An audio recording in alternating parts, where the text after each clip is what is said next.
Hello, everybody, and welcome back. Yes, I'm back today with some official business from the president himself.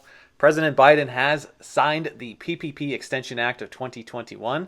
It's finally official, okay? Find out what's next and some new updates around net versus gross, hashtag retro PPP. Let's get you all caught up.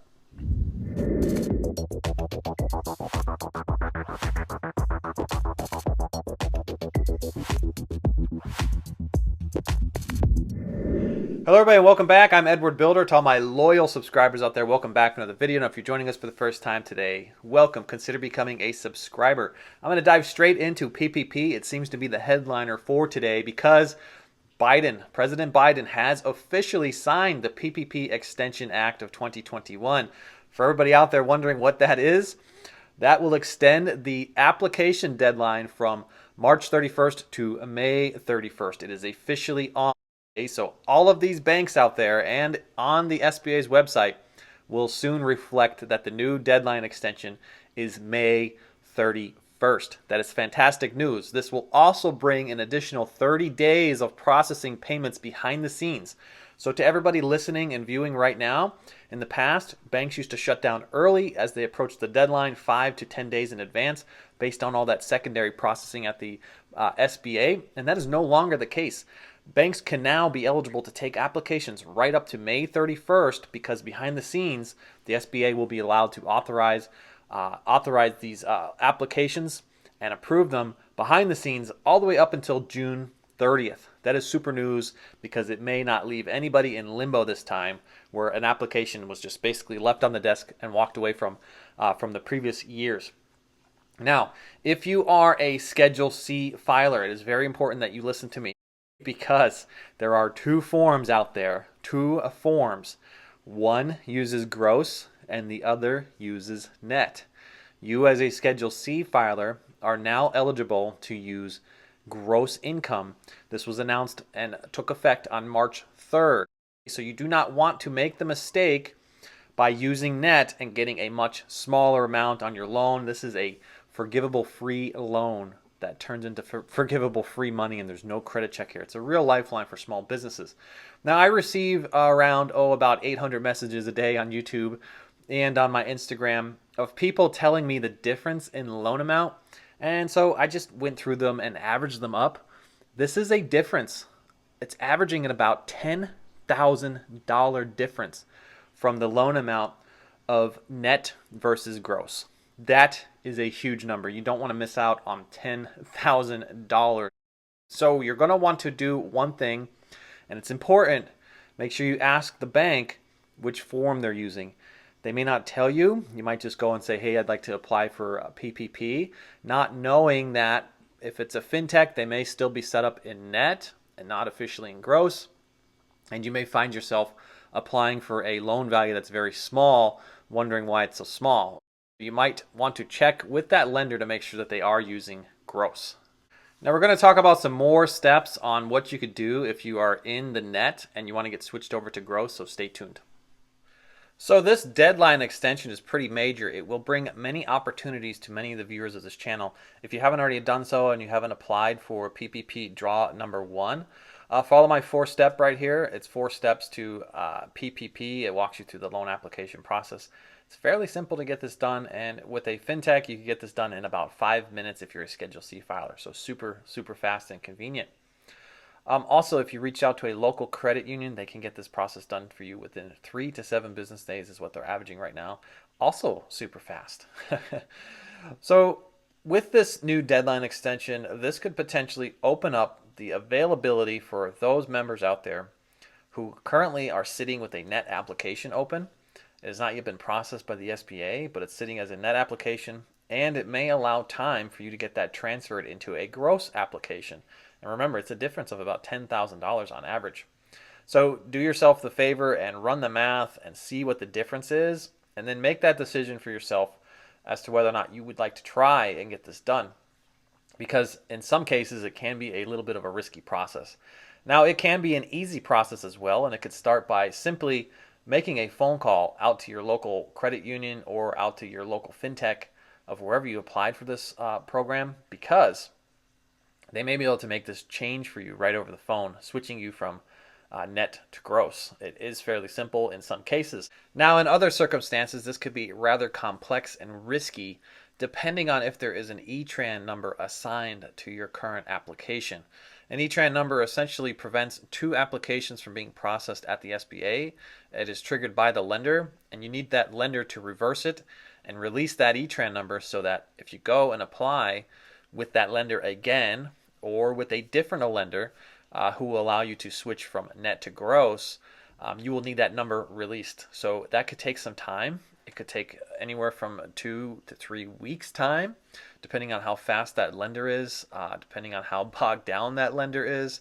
And so this is something you're going to want to act on rather quickly if this is something that you want to attempt to do. Make your own decision on this one because, again, it is rather risky and it could prevent you from getting the loan altogether, because if this time lapses and you didn't get your application back in time, now you're going to be stuck in a situation where you're completely void from the program. So make that decision for yourself. Now there are two things that prevented a Schedule F filer from adjusting from their net to their gross. These are right now the only filers that are really authorized to do this. And those two things were, if they received draw number 2, they were not capable to adjust draw number 1. And also, if they received forgiveness for draw number 1, they were not able to adjust their draw number 1 prior to getting their draw number 2. So forgiveness and draw number 2 will prevent you from changing net to gross, and it's happened already with farmers. So I'm going to shift over to something that I heard here as far as net to gross, hashtag retro PPP, in terms of Schedule C filers possibly being able to switch from net to gross. Let's get into it.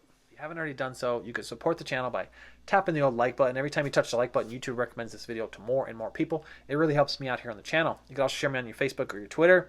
And if you swing by the description right now, you can check out Webull and get yourself 2 free stocks valued up to $1,850. I use Webull every day, and I click 2 buttons, and check this out. I get all these free stocks. There's about $2,000 worth of free stocks there just from this past month. And if I don't like those stocks, like I said, I clicked 2 buttons, 2 little buttons to recommend my friends. I got all these free stocks, and if I don't like them, I just trade them in and buy whatever I want. It's pretty awesome. Now, I don't necessarily always quote other YouTube videos, but I found one that was a little bit compelling that I watched over the weekend here. And this is JJ. JJ is a YouTuber, but he's also a certified accountant. And he speaks about PPP quite a bit and brought up the fact that he has a personal friend of the channel who was eligible, who basically went and convinced their bank. They received draw number 1, and he went and spoke to his bank, submitted an application for draw number 1 again, except this was for the balance of net to gross. This application was sent to the SBA. The SBA approved it. However, he has not yet been funded on this. Now, is this happening behind the scenes at the SBA? I'm not sure. I'm not sure. We do know that this happened for Schedule F filers. So is it a possibility that this one came across and was under the belief that it was a Schedule F filer? I don't think that's possible because a lot of this goes through an automated process. So in this event, this could be happening behind the scenes. And while I don't know this person, I don't know this reference of JJ's, I was not able to really verify this resource. I do feel that it could be worth a try. I'm going to say it's worth a try, that if you go and talk to your lender and ask them to reach into their sources at the SBA to determine if a reapplication is possible, that if you were a Schedule C filer and you already applied draw 1 using your net, can you go and apply for draw 1 again to receive the balance of the gross? It might be worth trying and asking. Now, I could tell you that a fintech may not allow this to happen. Their automations are not necessarily set up to do this right now. And so the best bet of getting something like this done will be through a local branch or a local credit union. You could find them in your local directory. Just look for certified SBA lenders, authorized SBA lenders, and they should be able to talk you through this process as to whether or not this is even possible. So if you decide to take this path and you go out and check with a local credit union to see if they will get this done for us, let us know in the comments so we can help out others on this channel.